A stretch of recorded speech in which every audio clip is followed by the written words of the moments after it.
Seja bem-vindo a mais um podcast aqui da Bíblia Lacerda. Eu sou o pastor Alessandro Urbana, como você já sabe, e nós vamos hoje tratar da disciplina da celebração. Porém, entretanto, hoje é o último podcast Bíblia em Foco. Eu sei que você está triste, o podcast é uma bênção, mas essa temporada acaba hoje. Foram 13 estudos e semana que vem nós teremos o último, que é apenas uma revisão. Então nós não teremos podcast mais nessa temporada. Em breve nós voltaremos com outros podcasts aqui na PIB Lacerda. Então vamos lá estudar o nosso último tema do livro A Celebração da Disciplina, que é justamente a disciplina da celebração. Falar de celebração é falar de alegria. E é interessante nós vermos que com o tempo, conforme a nossa vida vai passando, conforme nós vamos crescendo, a alegria vai se perdendo. Haver Cox, ele diz que o homem moderno tem sido pressionado tão fortemente para o trabalho útil e o cálculo racional que se esqueceu completamente da alegria decorrente do arrebatamento na celebração. Nós entendemos que a celebração é uma disciplina comunitária, mas também é algo que começa em nós. Nós precisamos estar com o espírito de celebração. Então a celebração ela precisa ser vivida num ambiente de liberdade, principalmente liberdade interior no que tange a ansiedade ou as dores ou aquilo que a gente cria que nos traz tristeza. A base então da celebração ela é formada pela liberdade em relação à ansiedade e à preocupação. Deus ele transforma o nosso pranto em dança. Deus ele entra no mundo através de Jesus, e uma das primeiras palavras que Jesus diz para nós quando ele inicia o seu ministério é que ele deixaria para nós boas novas de alegria, boas novas que traziam alegria. Então, essas palavras ficam reverberando na vida de Jesus durante todo o seu ministério, e quando ele também deixa a igreja e vai agora subir aos céus, ele diz em João 15 que tenho dito essas palavras para que a minha alegria esteja em vocês e a alegria de vocês seja completa. Então o evangelho, as boas novas, pensa aqui comigo, quando você recebe uma boa notícia, você não fica alegre? Quando você recebe uma boa notícia, você não fica querendo celebrar e espalhar aquela boa notícia? Então, você recebeu uma boa notícia, você recebeu as boas novas do evangelho. O evangelho são as boas novas. E o evangelho nos dá alegria, nos cobre com alegria. Então nós já temos a alegria, e a alegria do Senhor é a nossa força, como diz em Neemias. Então nós já temos uma alegria verdadeira, uma alegria que vem através de boas notícias. E essa boa notícia vem através da palavra de Jesus. Sem a alegria, a gente não vai muito longe. Nós precisamos da alegria, nós buscamos a alegria. Quando você se casa, por exemplo, você quer alegria, você quer felicidade. Você faz de tudo ali nos primeiros anos do casamento e buscando o resultado que é a alegria. Também quando você tem filhos, você também trabalha o seu psicológico desde da gravidez ali, entendendo que os filhos que virão serão também para completar a sua alegria. Então, assim, a alegria é um combustível para a nossa alma. A alegria, ela é a razão, muitas vezes, é o final, é o resultado que nós procuramos. Então, a celebração, a disciplina da celebração, ela acaba sendo o centro de todas as outras disciplinas. Por isso que o autor ele deixa para tratar da celebração por último, porque ele entende que a disciplina, todas as disciplinas, elas precisam da alegria e esse senso de ação de graças para que ela funcione. A alegria, por exemplo, faz parte do fruto do Espírito. Gálatas, a gente vê isso, Gálatas 22. Então, a alegria é esse motor que mantém tudo funcionando. Então, sem a celebração e sem a alegria, as outras disciplinas elas vão acabar sendo abandonadas. Então, alegria gera alegria, a alegria nos faz fortes, como diz o autor aqui. Alegria gera alegria. O Israel antigo, eles tinham ordens expressas de Deus para se ajuntarem 3 vezes por ano. Para quê? Para celebrar a bondade de Deus. Então eram festas que tinham esse objetivo de celebrar os grandes feitos que o Senhor tinha feito, e isso dava para eles força.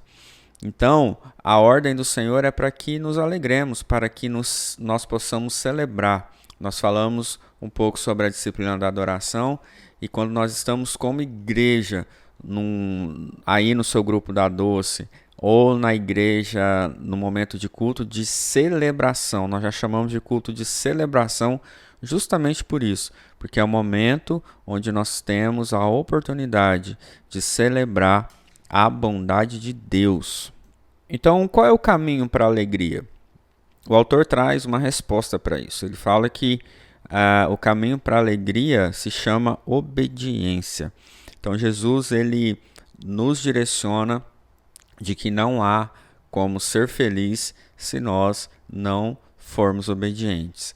E aí, Lucas 11, do 27 ao 28, vai falar: antes, felizes são aqueles que ouvem a palavra de Deus e lhe obedecem. Então, o segredo para uma vida feliz, de fato, é se submeter, obedecendo a Cristo.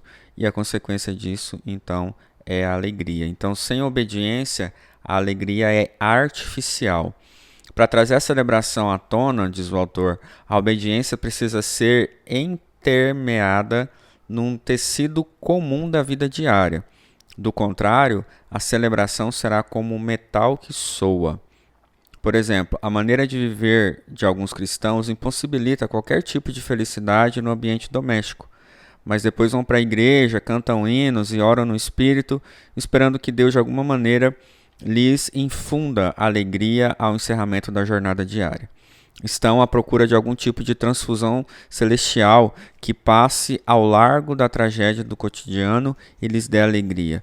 O desejo de Deus, porém, é transformar a tragédia e não evitar. É preciso entender que Deus pode infundir alegria em nós, mesmo quando estamos amargurados e com o coração endurecido. Mas tal situação é excepcional. O modo costumeiro de Deus é conceder a alegria, redimindo e santificando as formas da nossa vida. Então, quando a família cristã se enche de amor, compaixão e espírito de servidão, de serviço mútuo, essa família tem motivos para celebrar. Então, o autor ele coloca bem claro aqui para nós de que peraí, a alegria então, Deus não vai me encher de alegria? Vai, mas Deus já está te dando oportunidade de celebrar. Deus já está te dando a vida, então você já pode celebrar com a vida que você tem. A alegria está na obediência nesse sentido também, de saber que Deus me deu a vida e eu obedeço a Ele, vivendo e fazendo o melhor. Foi por esse motivo, mais uma vez, que ele coloca a alegria e a celebração aqui no final do capítulo, no final do livro, porque ele diz que Deus produz transformação em nossa vida por meio das disciplinas. Não conheceremos a alegria genuína enquanto não houver uma obra transformadora em nosso interior. Muitos querem herdar a alegria cedo demais, tentam empurrá-la à força para dentro das pessoas, quando na realidade nada aconteceu na vida delas. Deus não invade as experiências rotineiras da existência diária. A celebração então surge quando os riscos comuns à vida são reparados. E é interessante um paralelo, um exemplo que ele dá aqui, que é o tipo de celebração que não celebra nada. Por exemplo, quando nós fingimos uma alegria, quando nós fingimos que estamos celebrando. Então, os filhos, por exemplo, na nossa casa, observam quando a gente ora dando graças pela comida, mas depois a gente começa a reclamar da nossa situação financeira. Basicamente é esse perigo que a gente corre de não louvar a Deus e agradecê-lo pelas coisas que a gente tem e nós acabamos nos tornando ingratos e reclamões. Aí você fala assim, então eu preciso celebrar até nas coisas ruins? Não, não é bem assim, né? Nas situações ruins a gente ressignifica, a gente olha aquela situação e tira algum aprendizado dela, mas o nosso coração está grato, o nosso coração está em paz em relação àquela situação ruim. Então, é transformador quando a gente louva dessa maneira. Quando a gente olha as coisas dessa maneira, né? Nós vamos alegrar na dor, não tem nem como. A gente fica triste, a gente chora e é normal. Mas nós entendemos e buscamos trazer dessa dor algum aprendizado para a nossa vida.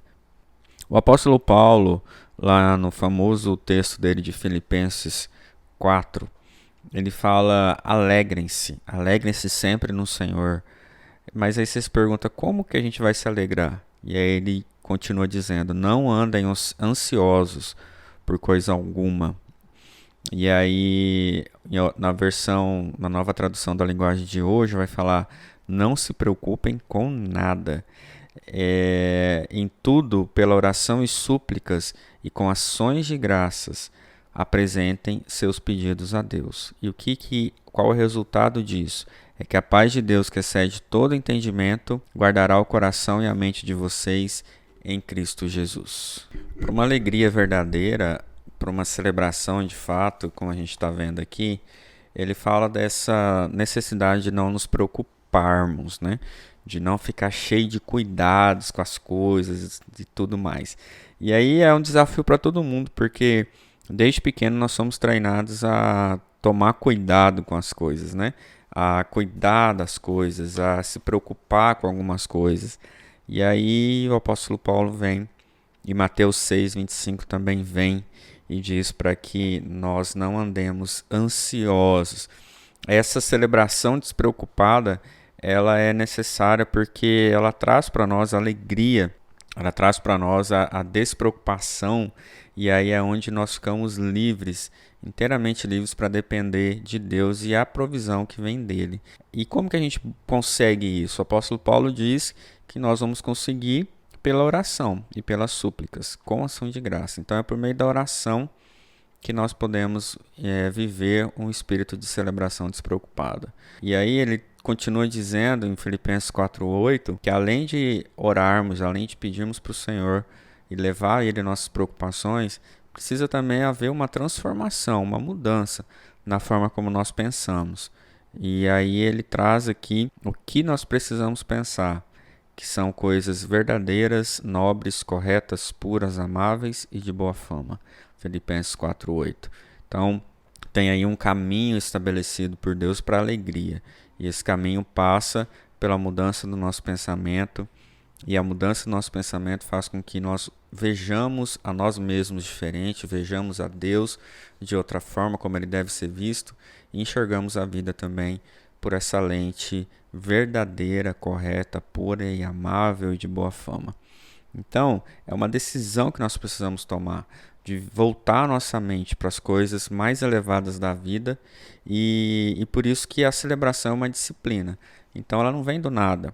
Não é algo que é colocado sobre nós, pronto, está aí, então simplesmente. É algo que nós precisamos buscar. Por isso, a disciplina. Buscar mudar a nossa mente. Buscar todos os dias não deixar que aquela mentira, que aquela tristeza ou aquilo que é contrário de puro, que seria impuro, aquilo que não tem amor, aquilo que não é correto. Então nós vamos substituindo esses pensamentos por pensamentos que vêm do alto. Assim, a alegria será completa na nossa vida.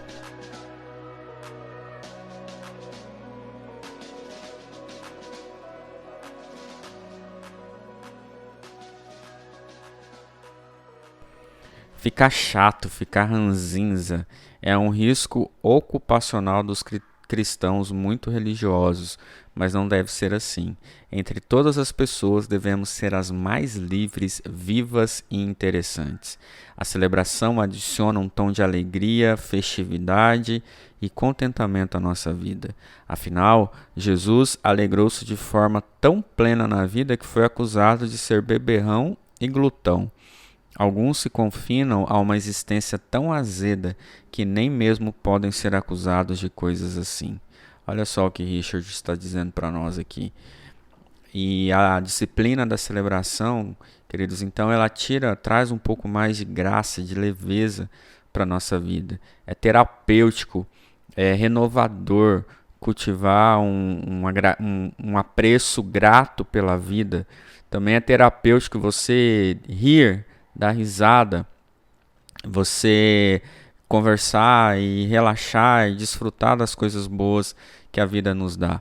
Então, imagine como a celebração pode ser um antídoto poderoso e eficaz contra as tristezas que oprimem a nossa alma, contra as coisas que estão acontecendo no nosso mundo, contra a depressão, a epidemia, as pandemias que vêm contra a nossa vida. Então, com certeza, a celebração é um auxílio para a nossa vida, um auxílio, um benefício, com certeza que ela nos dá. Ele fala um pouco sobre rir, sobre dar risada, né? Porque a alegria gera alegria, risadas provocam risadas. É uma das poucas coisas na vida que multiplicamos quando distribuímos.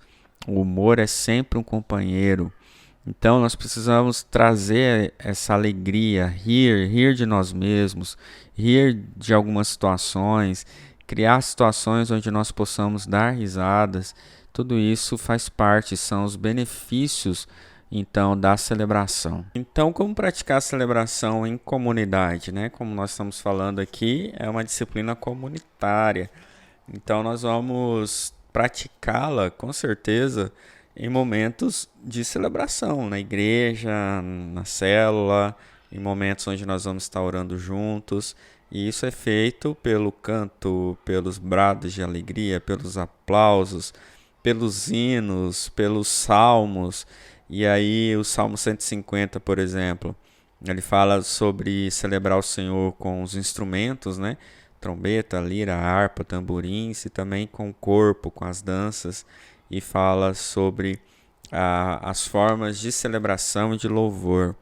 Então, a forma de celebração, com certeza, ela faz barulho, ela quebra o silêncio, e isso deve acontecer, né? Então, são formas de celebração que são expressas, que são colocadas de forma audível para que as pessoas ouçam e vejam. Então, eles imprimem essa lembrança de que salmodiando e celebrando ao Senhor, de quem nós pertencemos, que é a Deus. Outra forma de celebração é o riso. Vale mais um velho ditado de que rir é o melhor remédio. Vale a gente pensar sobre isso. O autor ele coloca sobre esse ditado. Então, o Norman Cousins, no livro A Força Curadora da Mente, ele discute que ele utilizou a terapia do riso para superar uma doença degenerativa. Então, as gargalhadas, elas trazem também esse conforto, esse efeito anestésico muitas vezes na nossa vida, né? Então, eu fico pensando e nós ficamos pensando se Jesus não tinha esse senso de humor, se Jesus ele era um homem cheio da graça e de graça, e com certeza Jesus ele tinha senso de humor, sim. Então, querido, o conselho do nosso querido autor Richard Foster é: ria de você mesmo, desfrute as piadas, né, sadias, aprecie esses momentos de alegria em comunhão. Outra forma de promover a celebração é realçar os talentos criativos da imaginação. Então, nós vamos realçar os nossos próprios talentos e também vamos realçar os talentos e apreciar os talentos das outras pessoas. Então, vamos imaginar as coisas que Deus tem colocado na nossa mente, né? E essa criatividade talvez ela vai sair para fora, ela vai ser expressa de alguma forma, como a gente falou anteriormente, talvez através do canto, da dança, dos instrumentos, mas também tem outras formas de colocar a criatividade para fora, como pinturas, peças de teatro, esculturas, enfim. Então são formas também de celebração. E por que não, né? Isso é muito bom. E outra forma que ele coloca, que eu acho bem interessante, inclusive, que é transformar eventos em momentos de celebração. Não só eventos na igreja, que a gente poderia citar como os cultos, ou os cultos de domingo, um culto especial, um culto para homens, para mulheres, para juventude, sabe? Momentos assim de celebração em comunidade, que não é um fim em si mesmo, mas é um momento onde nós celebramos, porque muitas vezes a gente pensa, vamos fazer um culto aqui, mas por que fazer um culto? Um culto, um fim em si mesmo? Não, quando nós estamos fazendo um culto especial, nós estamos preparando aquele momento para adoração em comunidade. Então é importante sim ter cultos, ter esses eventos, ter o momento da ceia, o momento do batismo, o momento de comemorar um aniversário, um momento de um culto especial, um culto temático ou um mês especial. Tudo isso gera esse senso de celebração em comunidade que nós precisamos. Então, fica aí meu conselho para você, não deixe de participar desses momentos de celebração em comunidade, seja semanalmente nos cultos que nós temos aos domingos, seja na sua doce, ou seja nos eventos especiais que a igreja prepara com esse intuito. Isso é ser igreja. Nós precisamos fazer parte dessas festividades que a igreja promove, porque isso faz parte da disciplina da celebração.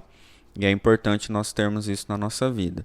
Mas também tem as celebrações familiares, um aniversário, um encerramento de um ciclo de uma faculdade, uma formatura, o nascimento de uma nova criança. Enfim, esses momentos são marcantes para a família e também é uma celebração em comunidade, né? Então que nós possamos também aproveitar esses momentos. Outros momentos de celebração seriam datas, feriados nacionais, a exemplo da Páscoa, do Natal e tantos outros feriados que nós podemos aproveitar para celebrar o Senhor de alguma forma, tá?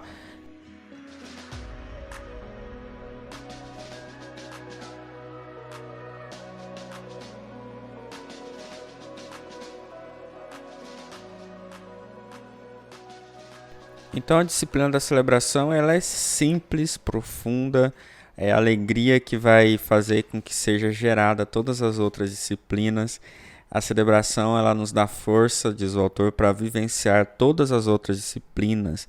Quando nós buscamos com intensidade, as demais disciplinas elas vão fluir, simplesmente vão fluir e vão transformar a nossa vida. Então as disciplinas elas evocam cada dia mais celebração e assim se torna um círculo abençoador de vida e poder. Olha só o poder das disciplinas espirituais, o poder da disciplina da celebração. E com certeza nós precisamos aplicar isso na nossa vida individual e também, como é uma disciplina comunitária, na nossa igreja, na nossa vivência como igreja.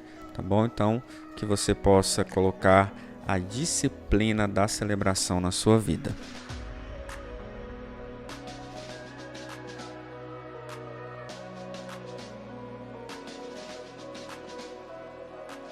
Você que está me ouvindo, você que me ouviu no podcast Bíblia em Foco, celebração da disciplina desde o primeiro encontro que nós tivemos, você sabe como esse livro impactou a minha vida e tem impactado até hoje.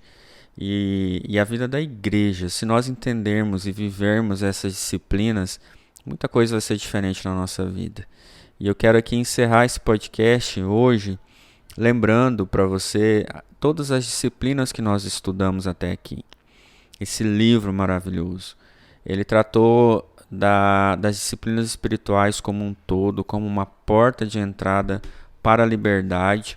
E ele fala que a disciplina espiritual é um caminho do crescimento espiritual. Então, se você quer crescer, quer ter constância na sua vida, por isso nós estamos estudando esse livro, para nós adquirirmos a constância, nós precisamos ter disciplina, disciplinas espirituais. E aí, lá no iniciozinho, nós tratamos sobre as disciplinas interiores, que foi a meditação, a oração, o jejum e o estudo. E depois nós partimos então, entendemos essas disciplinas interiores, e aí nós partimos para as disciplinas exteriores, que foram os 4 S's: simplicidade, solitude, submissão e serviço. E encerramos, indo para o encerramento, foi as disciplinas comunitárias, que é a confissão, a adoração, a orientação e a celebração. E esse foi todo o livro que nós estudamos, um livro bem completo, um livro que eu recomendo que você leia, meu irmão. Pare um pouquinho e leia esse livro. Aqui no podcast eu tentei passar o máximo dele. Nos estudos da Doce, são 5 ou 6 pontos que a gente faz um resumo de cada capítulo. Não é fácil resumir esses capítulos, é um trabalhão para a gente tentar passar pelo menos o entendimento central de cada capítulo.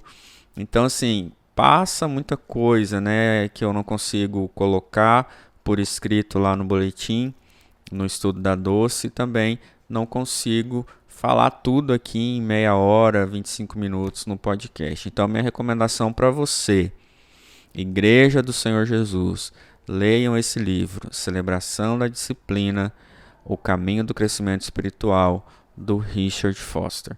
Editora Vida, está disponível para você comprar e com certeza vai ser abençoador para a sua vida, para o seu entendimento dessas disciplinas, para que você possa aplicá-las na sua vida e com certeza vai transformar a sua vida. E não são as disciplinas, elas não são um fim em si mesmas, elas não são para nos tornarmos meramente cumpridores de regras, não, elas nos mudam, são os instrumentos que Deus usa para transformar a nossa vida. Então você está aí às vezes se perguntando, como que eu preciso mudar, eu preciso alterar algumas coisas na minha vida cristã, como fazer? Então tá aí a ferramenta, querido, no ano da constância, vamos celebrar a disciplina em nome de Jesus. Acabou esse ciclo, acabou essa jornada da celebração da disciplina e os nossos podcasts aqui do Bíblia em Foco. Espero você na próxima jornada que iniciaremos em breve. Estudaremos 2 Timóteo e lá nós vamos ter podcast com certeza para te ajudar. Até lá, se Deus quiser. Deus abençoe!